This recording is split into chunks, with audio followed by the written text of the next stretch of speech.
अजय अपनी दोनों बहनों मनीषा और प्रिया को बहुत प्यार करता था और दोनों बहनें भी अपने भाई से बहुत ज्यादा प्यार करती थीं। लेकिन प्रिया मनीषा को कुछ ज्यादा खास पसंद नहीं करती थी, क्योंकि मनीषा प्रिया और अजय की सौतेली बहन होती है। मनीषा दिखने में भी काफी काली होती है, जिसके चलते ना ही तो प्रिया मनीषा को पसंद करती थी और ना ही प्रिया और अजय की माँ आरती। लेकिन अजय मनीषा के सौतेले होने के बावजूद भी अपनी दोनों बहनों को एक सा प्यार करता था। अजय जो भी चीजें लाता दोनों बहनों के लिए लाता, चाहे वो खिलौने हों या कपड़े। लेकिन इसके बावजूद भी प्रिया हमेशा मनीषा से उसकी सारी चीजें छीन लेती थी। मनीषा काफी भोली होती है, इसलिए वो प्रिया को कुछ नहीं कहती थी। ऐसे ही समय बीतता गया और अब ये तीनों भाई बहन बड़े हो चुके थे। अरे ओ काली बैगन, किधर जा रही है ऐसे बन ठन कर? आज मेरा कॉलेज का एग्जाम है, मैं उसी के लिए जा रही हूँ। तू एग्जाम देकर करेगी भी क्या? तेरे काले रंग को देखकर तो तुझे कोई भी जॉब पर नहीं रखेगा। इससे अच्छा घर के कामकाज करना सीख ले, यही तेरे काम आएंगे। हमेशा इंसान की पर्सनैलिटी ही मैटर नहीं करती, उसकी पढ़ाई भी मैटर करती है। और मुझे भरोसा है एक दिन मैं पढ़ लिख कर खूब नाम कमाऊंगी। शायद तुम भूल रही हो कि इंसान को सपने उसकी औकात जितने देखने चाहिए, और तुम्हारी औकात कितनी है ये तुम्हें भी पता है और मुझे भी। तो मेरी बात मान जाओ तो फायदे में रहोगी। प्रिया मनीषा को उसके काले रंग को लेकर ताने मार ही रही होती है कि तभी वहां अजय आ जाता है। चलो अच्छा हुआ तुम दोनों मुझे यहाँ मिल गई। मुझे तुम दोनों और माँ से कुछ बात करनी थी। अब बेटा क्या बात करनी थी तुझे हम तीनों से? सेठ गिरधारी लाल जी है ना, उनके दोनों बेटों के लिए मनीषा और प्रिया के लिए रिश्ता आया है। वो मेरी दोनों बहनों को अपने घर की बहू बनाना चाहते हैं। सच में? तो सच कह रहा है? अगर गिरधारी लाल के घर में मेरी बेटी की शादी हो गई तो मेरी बेटी तो रानियों की तरह रहेंगी। बेटा मुझे तो रिश्ता मंजूर है, लेकिन उनसे कह देना कि हम अपनी एक ही बेटी की शादी उनके बेटे से करवाएंगे। मैं नहीं चाहती कि शादी के बाद भी मेरी बेटी को इस काली मनहूस की शक्ल देखनी पड़े। माँ बस भी करो, कभी ये काले और गोरे रंग में भेदभाव करना बंद करोगी। उन्होंने कह दिया है कि अगर वो शादी करेंगे तो अपने दोनों बेटों की एक साथ करेंगे, वरना नहीं। और मैं भी यही चाहता हूँ कि मेरी दोनों बहनों की शादी उसी घर में हो। लेकिन अजय बेटा, क्या ये काली उस घर की बहू बनने के लायक है?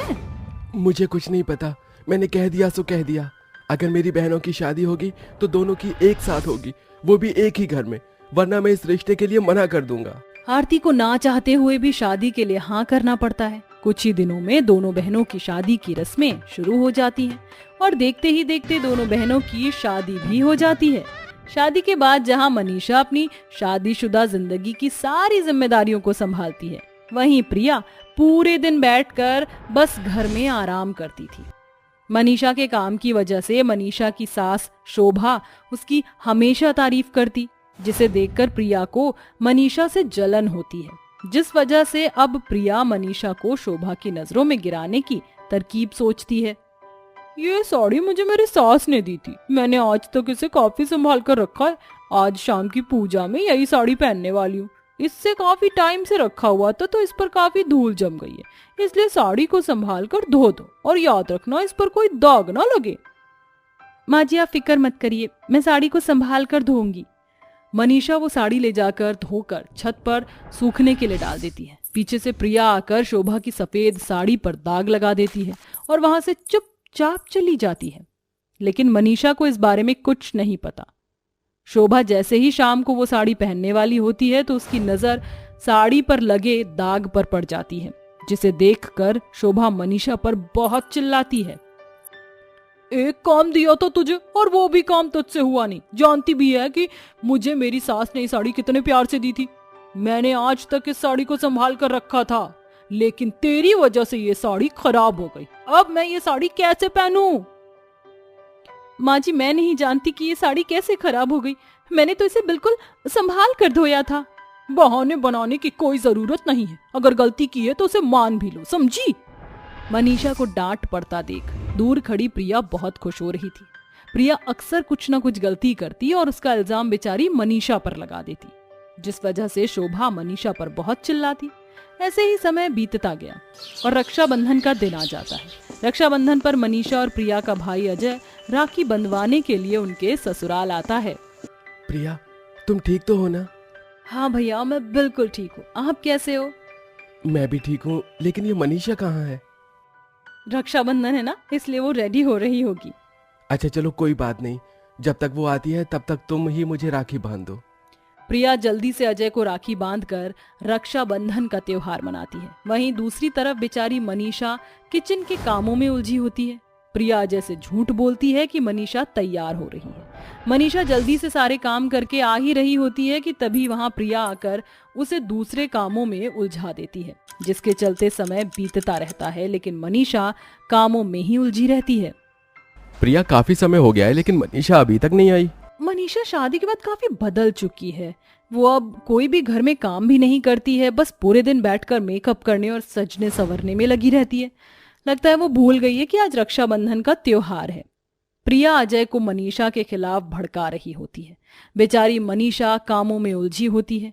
इसी मौके का फायदा उठाकर प्रिया मनीषा की लाई गई राखी को छुपा देती है। मनीषा सारे काम खत्म करके जैसे ही राखी के लिए अपने कमरे में जाती है तो उसे वहां राखी नहीं मिलती, जिसके चलते वो काफी परेशान हो जाती है और रोते हुए अपने भाई के पास आती है।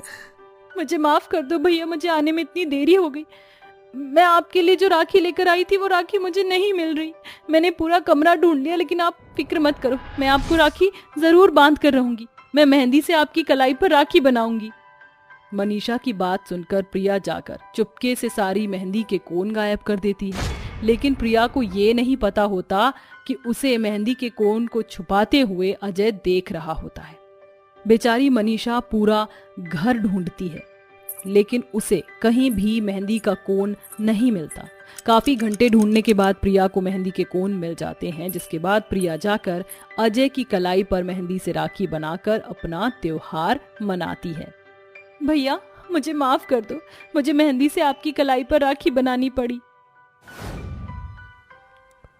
इसमें रोने वाली क्या बात है? मुझे तो खुशी है कि तुम्हारे दिल में मेरे लिए कितना प्यार है। सच में आज मुझे पता चल गया कि तुम मुझसे कितना प्यार करती हो। राखी ना होने पर भी तुमने मेरे लिए मेहंदी से राखी बनाई। चाहे कितनी भी परेशानी हो, लेकिन तुमने हार नहीं मानी। अजय की बात सुन प्रिया को बहुत बुरा लगता है और कहीं ना कहीं प्रिया को अपनी की गई हरकतों पर गुस्सा आता है। वो रोते हुए मनीषा से माफी मांगती है। मनीषा, ये सब मैंने जानबूझकर किया था, क्योंकि बचपन से ही भैया ने तुम्हें मुझ जितना ही प्यार किया था। तुम हमारी सौतेली बहन थी, इसके बावजूद भी भैया तुम्हें बहुत प्यार करते थे। लेकिन आज भैया की बातें सुनकर मुझे मेरी गलती का एहसास हो चुका है। मुझे माफ कर दो। प्रिया, तुम्हें तुम्हारी गलती का एहसास हो गया और मुझे मेरी बहन मिल गई। इससे बढ़कर मेरे लिए कुछ नहीं हो सकता। चलो अब अपने आंसू साफ करो। जिसके बाद मनीषा प्रिया को गले लगा लेती है और दोनों बहनों को गले लगता देख अजय भी उन्हें गले लगा लेता है। जिसके बाद अब दोनों बहनों के बीच में बहुत प्यार होता है और हर रक्षाबंधन पर दोनों बहनें मिलकर अपने भाई को राखी बांधती हैं और खुशी खुशी रक्षाबंधन का त्योहार मनाती हैं। हमारे बीच जमीन आसमान का फर्क है, लेकिन इस फर्क को हम ही मिटा सकते हैं। पारुल, ये तुम कैसी बातें कर रही हो? मैं गरीब परिवार से हूँ और तुम बहुत अमीर हो। तुम्हारे भाइयों ने पहले ही हमारे रिश्ते को मना कर दिया है। अब हमारा कुछ नहीं हो सकता। अगर मेरे भाइयों ने इस रिश्ते से मना कर दिया तो मुझे उनकी कोई परवाह नहीं। मैं तुमसे प्यार करती हूँ और हमेशा तुम्हारे साथ रहना चाहती हूँ। आज ही हम भागकर शादी कर लेते हैं।